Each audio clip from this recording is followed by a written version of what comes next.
Once you become just a scintilla of what you are, crushed by your adversity, in the ashes for 7 days and 7 nights like Job and his friends, and then you rise like a phoenix from the ashes, it gives you hope that if you faced that dark demon or fought that dragon in the past, then you can face the ones in the future too. Ben, you know, one of the things that we're talking about here, about being a joyful person, I love the idea of getting out of your own head, because sometimes we do spin our wheels when we're not in a good place. We say stuff like, it's never gonna end, I'm always gonna be this way.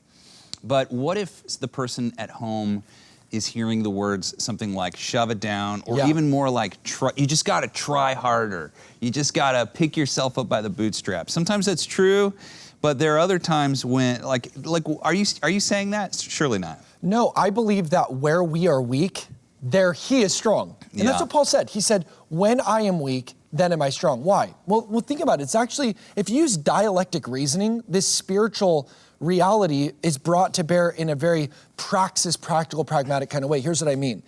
We become like who we hang out with. So you're the median, you know the saying of the 5 people that you spend the most time with. Like, I don't even have to meet you, I can just meet your 5 closest friends and basically get a gist of who you are and where you're going. Say that quote again, by the way, because I think it's such a that you're the average of the 5 people you spend the most time with? Yeah. Yeah, and so you average those 5 people out, the mean median, you can basically get who you are and where you're going. So the weaker you are, this is what I found in my life. Because even yesterday, I was about to speak and kind of just feeling like, just fatigued. And I'm like laying there and I'm just like, God, help. I'm like, help. Like you just feel weak sometimes, help. And guess what happens? The weaker I am, the more I have to depend on God. And I love what C.H. Spurgeon said, look to the strong for strength, speaking of God. So the weaker I am, the more I have to hang out with God, looking to the strong for strength. And the more I hang out with God, the more his strength rubs off on me because I become like who I hang out with. Yeah. Therefore, when I am weak, then am I strong because his strength is rubbing off on me because I'm forced to spend more time with him. Yeah. And I wonder, my mom has this theory. Sometimes like, Mom, why do I go through some of these mental illnesses? And she says, it makes you lean on God. It's like Jacob going to Israel. He walks with a limp. You just have to lean on God because we can't muscle through on our own. That's not the message of the gospel. The message isn't, blessed are the rich in spirit who pull themselves up by their bootstraps, no free lunches, and pure upward mobility. It's blessed are the poor in spirit. It can literally be translated, those who realize their need for God, for theirs is the kingdom.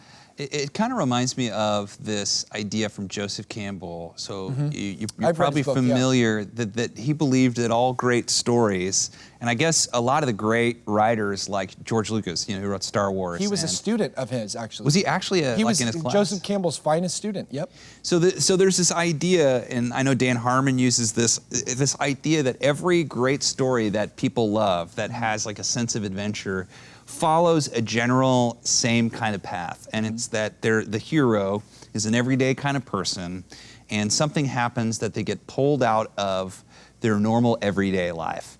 And then they meet someone, a Gandalf or an Obi-Wan Kenobi or something. The wizard, yep. That kind of walks with them. But this key moment in their life is when they're basically down to nothing and completely alone.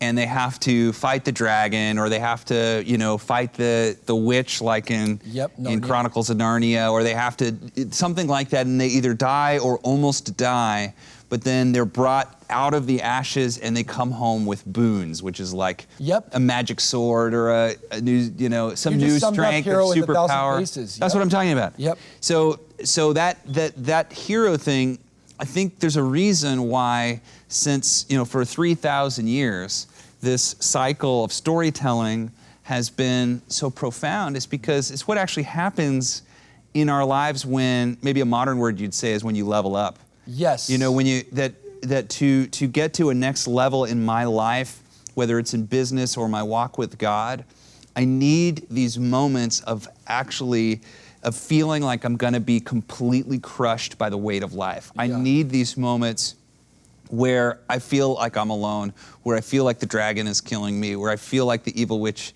is gonna have winter forever, because when you come out the other side, there's something you take out of that with you, right? You're right. And when you talk, let me ask you though, in your story, did you feel that? So 100%. In the way that because what you're talking about, you literally almost died. And 3 times. Yeah, so 3 times. Yeah. At minimal 3 times. I mean, so when Paul talked about that tribulation, the word is thlipsis in Greek, and it was used for capital punishment, speaking of death. Yeah. And it was used of a weight that was put on a person's chest until their chest cavity collapsed and they died. Capital punishment. Wow. That's the kind of tribulation he was talking about. Yeah. So how did Paul handle it? He said, we glory in tribulation. You said, why? He said, because tribulation produces perseverance, perseverance, character, character, experience, and experience, hope, and hope never makes ashamed. Once you become just a scintilla of what you are, crushed by your adversity, in the ashes for 7 days and 7 nights like Job and his friends, and then you rise like a phoenix from the ashes, it gives you hope that if you faced that dark demon or fought that dragon in the past, then you can face the ones in the future too. At TBN, our mission is to use every available means to reach as many individuals and families as possible with the life-changing gospel of Jesus Christ. Thank you for helping make the gospel of grace go around the world. Without you, we couldn't do it. God bless you.